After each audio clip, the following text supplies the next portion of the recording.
The Rose of Greenwood. Chapter 2. The Library Nights. That evening, too, Rose opened her diary. May 2, 1921. Tonight, minds opened like flowers reaching toward the sun. The library took on a different character in the evening hours. During the day, it was a place of quiet research and gentle conversation, where children whispered over picture books and mothers browsed collections of household wisdom. But when darkness fell and the gas lamps were lit, the Greenwood Library transformed into something more intimate, more sacred. It became a sanctuary for dreams deferred but not abandoned. Rose arrived early that Tuesday evening, as she always did. The spring air carried the scent of honeysuckle and the distant sound of evening prayers drifting from Shiloh Baptist Church. She unlocked the heavy wooden doors and stepped into the familiar embrace of books and possibility. Mrs. Henderson had gone home hours ago, leaving Rose to tend to her evening flock of learners. She moved through the preparation ritual that had become as natural as breathing. First, she arranged the chairs in their circle in the back room, not too formal, not too casual, but positioned so that each student could see her clearly and feel part of the group. Then she gathered the materials for the night's lesson: slate boards, chalk, soft cloths for erasing, and the precious books that would guide their journey. Tonight, she had chosen Up from Slavery by Booker T. Washington. The autobiography never failed to inspire her students, reminding them that education was both a right and a responsibility, a ladder they could climb toward dignity and self-determination. As Rose arranged the classroom, her mind wandered to the conversation she'd had with her father the night before. She had told him about Mr. Eliot's concerns, and Dr. Washington had listened with the careful attention he gave to all his patients' symptoms. "There are always tensions, Rose," he had said finally, settling deeper into his reading chair. "When colored folks prosper, some white folks get uncomfortable. They prefer us grateful and dependent. But we didn't build Greenwood to make anyone comfortable. We built it to make ourselves free. Should we be worried, Papa? We should be wise, careful, but not afraid. Fear is a luxury we cannot afford." Now, lighting the lamps that would illuminate the evening's lesson, Rose carried her father's words with her. Wisdom, not fear. Caution, not paralysis. The first student to arrive was always Ezra Thompson, a man of 63 who worked as a porter at the Frisco Railroad Station. He removed his cap as he entered, his weathered hands holding it respectfully against his chest. Ezra had been born into slavery in Mississippi and had never learned his letters. But at 63, he had decided it was time. "Evening, Miss Rose," he said in his gentle voice. "I've been practicing my alphabet like you showed me. Want to see?" "I would love to see, Mr. Thompson." Ezra carefully pulled a folded piece of paper from his pocket and smoothed it on the table. In shaky but determined letters, he had written the entire alphabet, each letter formed with painstaking care. "Mr. Thompson, this is beautiful work," Rose said, and she meant it. Each letter represented hours of practice, the triumph of will over doubt. "You've improved so much since our first lesson." The old man's face lit up with pride. "My granddaughter Lucy, she's 8 years old, and she's been helping me practice. She says I'm getting as good as her classmates." "Better," Rose said warmly. "Because you're choosing to learn. That makes all the difference." Other students began to filter in as the evening deepened. There was Martha Williams, a seamstress who wanted to read the patterns and instructions that came with her work. Samuel Hughes, a carpenter who dreamed of reading the technical manuals that would help him advance his trade. And tonight, they were joined by a new face, a young woman Rose didn't recognize. The newcomer stood uncertainly in the doorway, clutching a worn shawl around her shoulders. She was perhaps 20 years old, with intelligent eyes that darted nervously around the room. "Excuse me," she said quietly. Is this where folks learn to read?" "It is indeed," Rose said, rising to greet her. "I'm Rose Washington. Welcome to our evening class. I'm Grace Mitchell. I work at the Dreamland Theater, cleaning mostly. Someone told me you could teach me my letters. It would be my honor, Miss Mitchell. Please, come sit with us." Grace chose a seat near the back of the circle, still clutching her shawl. Rose could see the mixture of hope and embarrassment on her young face, the expression of someone who had been told she was too old, too set in her ways, too something to learn. "Ladies and gentlemen," Rose began, settling into her own chair, "tonight we have a new member of our family. Miss Grace Mitchell has come to join us in our journey of learning. As I always say, there is no shame in beginning. The only shame is in not beginning at all." Murmurs of welcome circled the group. These were people who understood the courage it took to admit ignorance and seek knowledge. They had all been where Grace was now. "Now then," Rose continued, opening the copy of Booker T. Washington's autobiography, "last week we read about young Booker's hunger for education. Who can remind us what he was willing to do to attend school?" Martha Williams raised her hand tentatively. He worked in the salt mines before dawn and after school so he could afford to go." "Excellent, Mrs. Williams. And what does this tell us about the value of education?" "That it's worth any sacrifice," said Samuel Hughes. "That learning is precious enough to work for."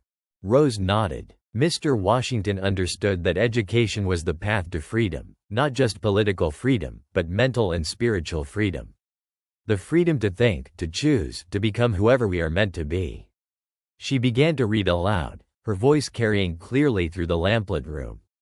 The words seemed to take on a life of their own in the evening quiet, painting pictures of determination and hope that resonated deeply with her listeners.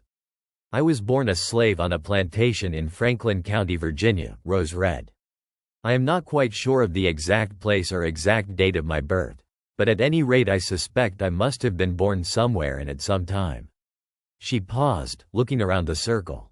"Mr. Thompson, would you like to continue reading?" Ezra straightened in his chair, put on his wire-rimmed spectacles, and took the book with reverent care. Slowly, carefully, he continued the passage. His voice was halting at first, but grew stronger with each word. "In the midst of my struggles and longing for an education, a young colored boy who had learned to read in the state of Ohio came to Malden. And this young man kept a little school in one of the rooms of his house." "Wonderful, Mr. Thompson. How smoothly you read now." Rose's praise was genuine. Just 3 months ago, Ezra had struggled with simple 3-letter words. Now he was reading Booker T. Washington's own words about the power of literacy. They continued around the circle, each student taking a turn. Grace Mitchell listened intently, her eyes following along in the book Rose had placed before her. When it came time for her turn, Rose chose a simple passage. "Miss Mitchell, would you like to try reading this paragraph?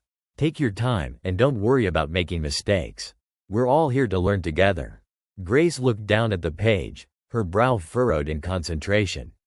I can't really read much, Miss Washington." "That's perfectly fine. Can you recognize any of the letters?" Grace pointed to the beginning of a sentence. "That's a B, isn't it? Like my little brother's name, Bobby." "Yes. Excellent. And what about this letter?" Rose pointed to an M. "That one looks like mountains?" "Very good observation. That's the letter M. And you're right, it does look like mountain peaks.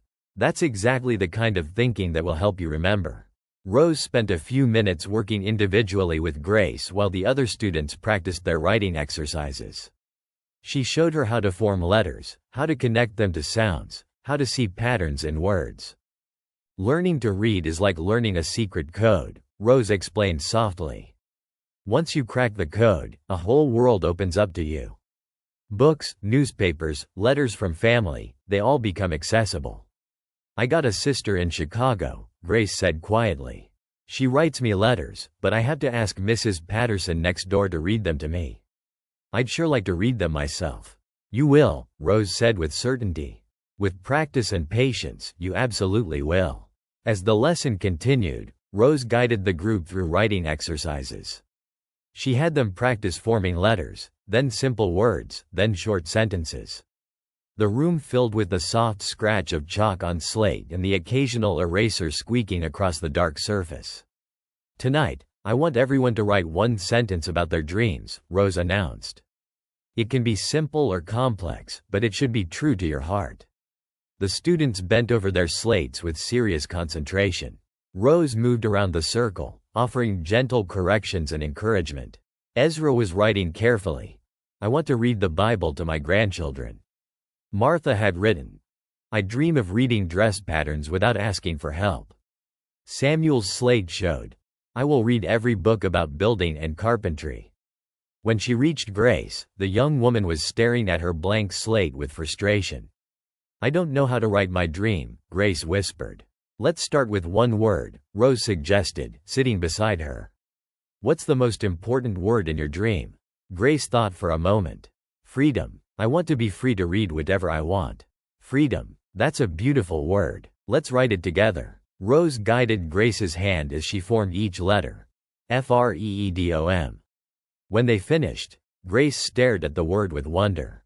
I wrote, freedom, she said softly. Yes, you did. And that's just the beginning.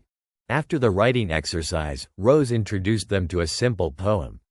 She had chosen verses by Paul Laurence Dunbar, knowing that his words about struggle and perseverance would speak to her students' experiences.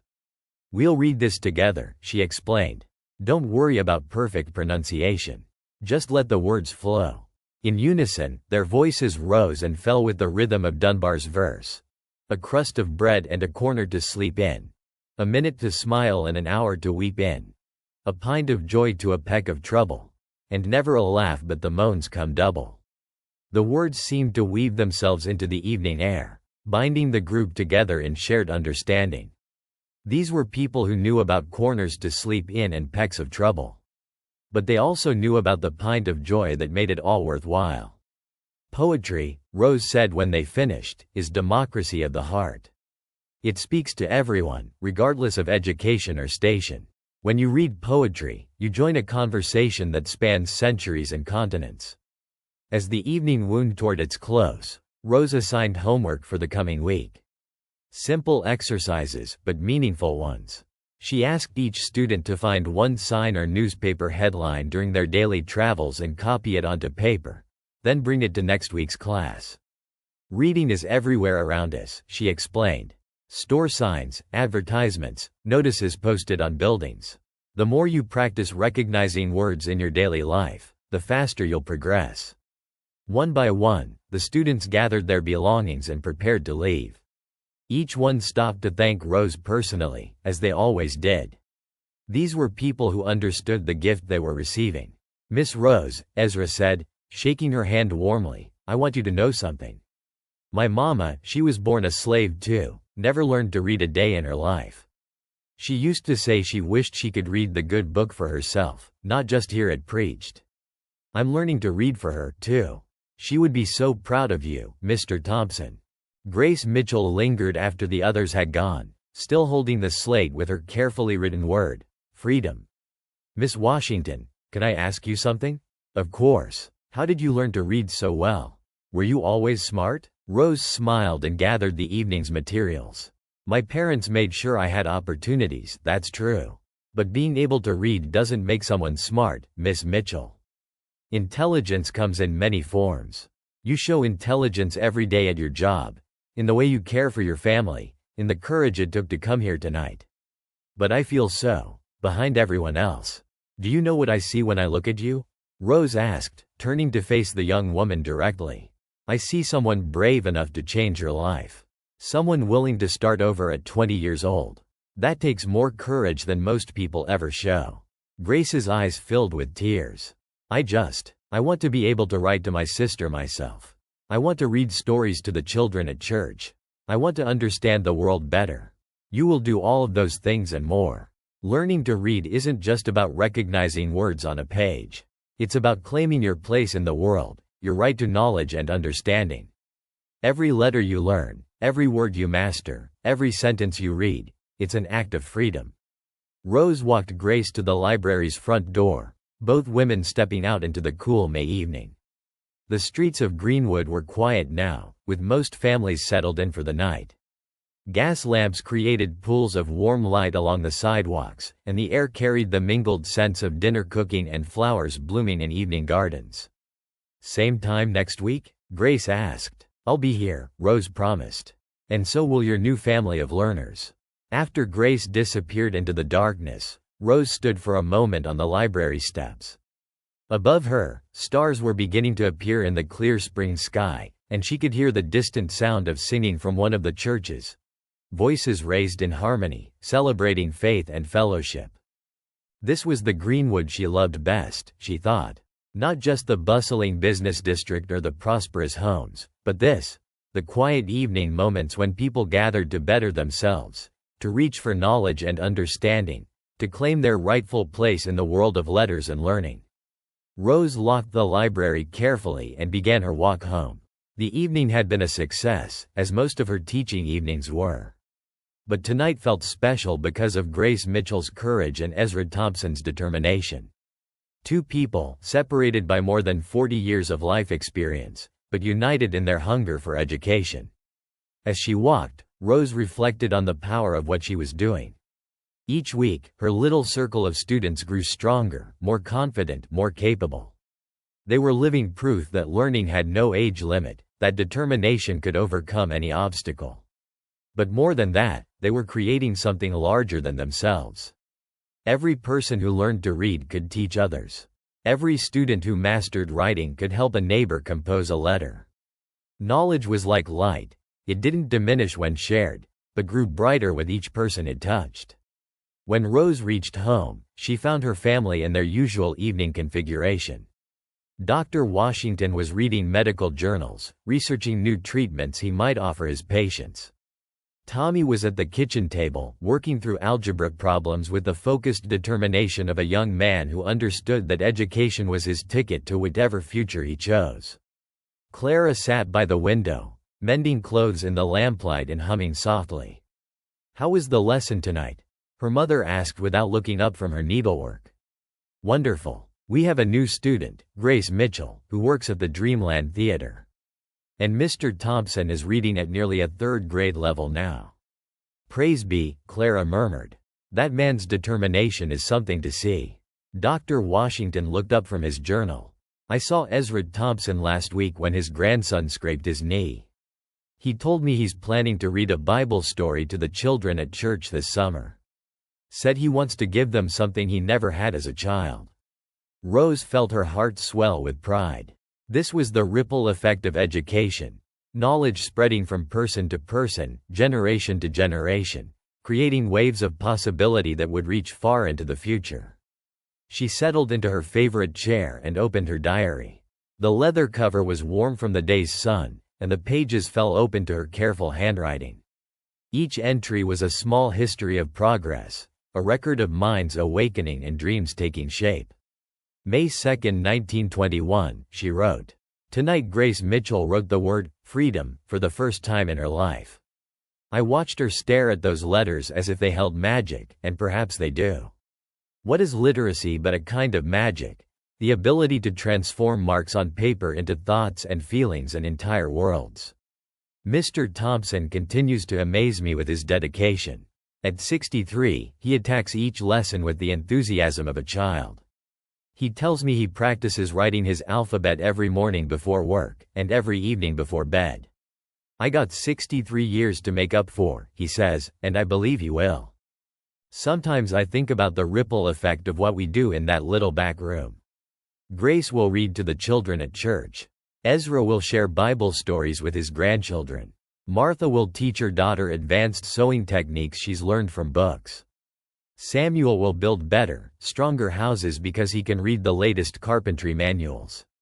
But there's something else, something deeper. Each person who learns to read becomes a keeper of stories, a guardian of knowledge.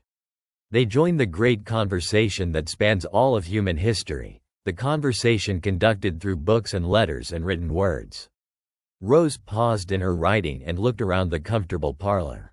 Her father was making notes in the margins of his medical journal, adding his own observations to the collective wisdom of physicians. Tommy was working through mathematical proofs, building on knowledge that stretched back to ancient Greece and Egypt. Her mother, though she worked with her hands, was constantly reading fashion magazines, household guides, novels that transported her to other times and places. They were all part of it, Rose realized. The great human project of learning and sharing and building upon what came before. And in her small way, through her evening classes, she was helping to expand that project, bringing new voices into the conversation. We are building something here in Greenwood, she continued writing. Not just businesses and homes, but a community of learning.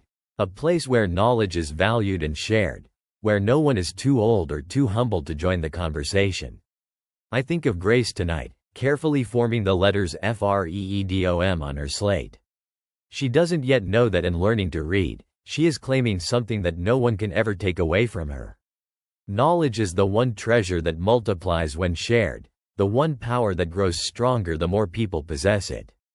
Tomorrow I will plan next week's lesson. I'm thinking of introducing them to poetry by Phyllis Wheatley. Imagine their faces when they learn that a woman who was enslaved became one of America's first published poets. What courage that must have taken, what determination to claim her voice despite every obstacle. There are rumors of tension between our community and some white citizens of Tulsa. Mr. Elliott mentioned it again today, and I see worry in Papa's eyes sometimes when he thinks we're not looking. But I refuse to let fear diminish what we're building here. Education is our strongest defense against ignorance and hatred. Knowledge is our foundation for whatever challenges may come. Rose closed her diary and prepared for bed, her mind still humming with the evening's successes. In her dreams, she would see Grace Mitchell reading letters from her sister, Ezra Thompson sharing Bible stories with rapt grandchildren, Martha Williams confidently interpreting complex sewing patterns. These were the dreams that sustained her, the vision of a community where everyone had access to the transformative power of literacy. In her evening classes, she was planting seeds that would bloom for generations. She was creating readers, and readers created change. As sleep began to claim her, Rose listened to the peaceful sounds of Greenwood settling into night. Somewhere in the distance, a train whistle echoed across the prairie, carrying travelers to destinations unknown. But here, in this sanctuary they had built, people were traveling too. Journeying from ignorance to knowledge, from limitation to possibility, from silence to voice. And Rose Washington, teacher and keeper of dreams, slept peacefully knowing that tomorrow would bring new opportunities to light the way for others making that same precious journey. In the margins of her diary, pressed between its pages like a flower, lay a piece of paper with 7 carefully formed letters. FREEDOM. Grace Mitchell's first written word, and Rose's reminder that education was indeed the greatest freedom of all.